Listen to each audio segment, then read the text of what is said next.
E a eleição americana, hein? Deu mesmo o que falar. O democrata Joe Biden se tornou o candidato mais votado da história dos Estados Unidos. E, por outro lado, o republicano Donald Trump, que ainda não aceitou o resultado, disse que vai recorrer à justiça. Bom, quem vai nos explicar melhor essa história é a correspondente Evelyn Bastos, que vai chegando aqui ao vivo dos Estados Unidos. Ela que se tornou uma especialista em eleição americana porque cobriu essa corrida do início ao fim. Evelyn, boa noite para você. Conta pra gente, Joe Biden já está garantido no cargo ou não? Oi, Edu, muito boa noite para você, para Carolina e para todo mundo que nos acompanha nesse domingo. Olha só, quem vai mesmo poder responder essa pergunta, tudo indica, é a justiça americana. Isso porque, Edu, matematicamente, Joe Biden está sim eleito. Mas o atual presidente Donald Trump se recusa a aceitar essa derrota e decidiu iniciar uma batalha judicial para se manter no cargo.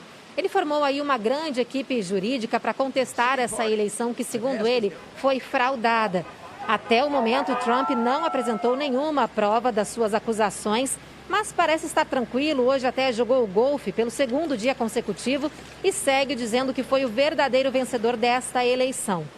A partir de amanhã, Trump promete entrar com várias ações em muitos estados americanos que deram a vitória a Biden, e essa semana promete ser muito longa. Mas para os eleitores de Joe Biden, não há motivos para preocupação e o momento é de comemoração, como a gente vê agora na reportagem. Foi um chamado à reconciliação nacional.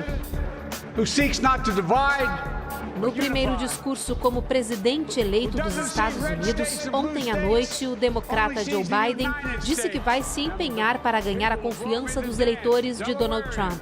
Pediu o fim da agressividade e do racismo e prometeu começar a trabalhar ainda nesta semana num plano para combater a Covid-19. Milhões de pessoas saíram às ruas para comemorar a vitória de Biden. Mas o país continua dividido. As eleições americanas desta semana foram uma guerra de nervos como há muito tempo não se via. Simpatizantes de Biden e do presidente Donald Trump se estranharam durante os protestos. Mas o resultado final ainda poderá ser decidido nos tribunais, como já aconteceu antes na complexa democracia americana. O morador temporário da famosa Casa Branca recebe um salário de $400 mil por ano, o equivalente a R$2.200.000. E o mais importante, ele acumula muito poder.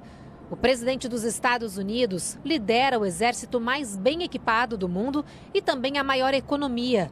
Toma decisões que, na era da globalização, afetam de alguma forma a vida de cada habitante do planeta. Empresário bem-sucedido e bilionário, Trump sempre sonhou em ser presidente.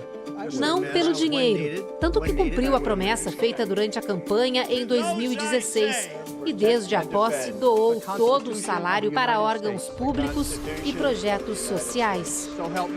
Tudo indicava que Trump se reelegeria com facilidade, mas a popularidade dele caiu nos últimos meses pela forma como administrou a pandemia da Covid-19. E também como reagiu aos protestos do movimento Vidas Negras Importam contra o assassinato de pessoas negras consideradas suspeitas pela polícia. A campanha do ex-vice-presidente Joe Biden deu uma guinada de forma repentina e essa já é considerada a eleição com o maior número de votos da história. Isso é muito comum em momentos não só de polarização, mas de sensibilização do eleitorado, né? Que a participação seja mais intensa. Cerca de 160 milhões de eleitores votaram nesta eleição e 40% deles enviaram as cédulas antecipadamente pelo correio.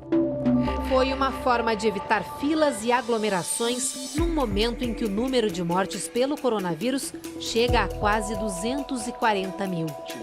O democrata Joe Biden pediu que os simpatizantes dele, por segurança, votassem pelo correio. Já o presidente Donald Trump convocou os eleitores a irem votar pessoalmente, alegando que assim evitariam fraudes. Isso explica o impasse que o mundo acompanhou durante a semana. Como os Estados Unidos não têm um órgão que coordena a apuração dos votos, a exemplo do Tribunal Superior Eleitoral no Brasil, cada um dos 50 estados americanos segue ritmos e regras diferentes. Alguns estados permitem a contagem dos votos recebidos por correio, mesmo dias após a eleição. Donald Trump largou na frente, já que a apuração dos votos presenciais é feita primeiro. Mas assim que os votos por correio começaram a ser abertos, Joe Biden empatou tecnicamente com ele.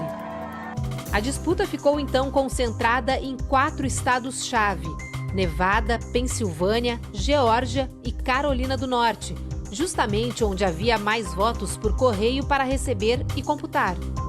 Joe Biden sempre manteve a liderança em Nevada. Trump estava na frente nos outros 3 estados. Mas na manhã de sexta-feira, o democrata ultrapassou Trump na Pensilvânia e na Geórgia. Com 99% dos votos apurados na Geórgia, a diferença entre os 2 candidatos era de apenas 0,08 ponto percentual, o que, por lei, levou o estado a anunciar uma recontagem obrigatória.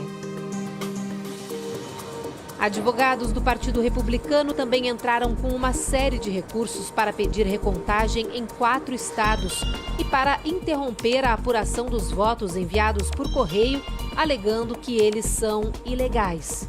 Trump foi à TV na quinta-feira à noite dizer que tinha ganho a eleição e que estava sendo roubado graças a um complô democrata. Simpatizantes de Trump, armados, cercaram um centro eleitoral no Arizona. No estado vizinho de Nevada, mais protestos. Na Pensilvânia, 2 homens armados foram presos, suspeitos de planejar um ataque. Poucos minutos após Joe Biden ser declarado presidente dos Estados Unidos, essa rua aqui na frente da Casa Branca foi tomada por apoiadores do democrata que vieram comemorar. E o que a gente vê por aqui é uma verdadeira multidão. Todo mundo assim, fazendo uma grande festa e comemorando a democracia. Meu filho tem 11 anos e nos últimos 4 viveu num país onde o presidente dizia coisas embaraçosas. Por isso fiz questão de trazê-lo à comemoração, conta este manifestante. Este outro diz que a mudança está a caminho. Nos Estados Unidos, as eleições são indiretas. Diferente do Brasil, quem vence nem sempre é o candidato que recebe o maior número de votos populares, e sim aquele que conquista o maior número de delegados dos colégios eleitorais. Os norte-americanos, eles votam em um candidato que, na verdade, é escolhido pelo que eles chamam lá de delegados.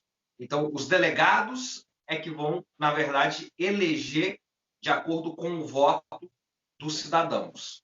E o número de delegados, ele é representativo de acordo com a população de cada estado.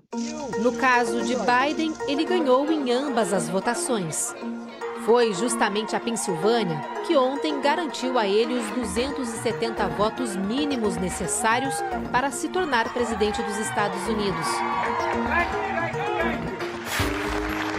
Trump disse que não vai aceitar o resultado. Os recursos na justiça podem se arrastar por semanas. Advogado, Biden está na política há mais de 5 décadas. Aos 29 anos, ele se tornou um dos senadores mais jovens dos Estados Unidos. Entre 2009 e 2017, ele foi vice de Barack Obama, o primeiro presidente negro do país. Agora, aos 77 anos, se tornou o candidato mais votado da história e o mais velho a disputar a presidência. De quebra, fez dobradinha com Kamala Harris, a primeira mulher e negra a ser eleita vice-presidente dos Estados Unidos.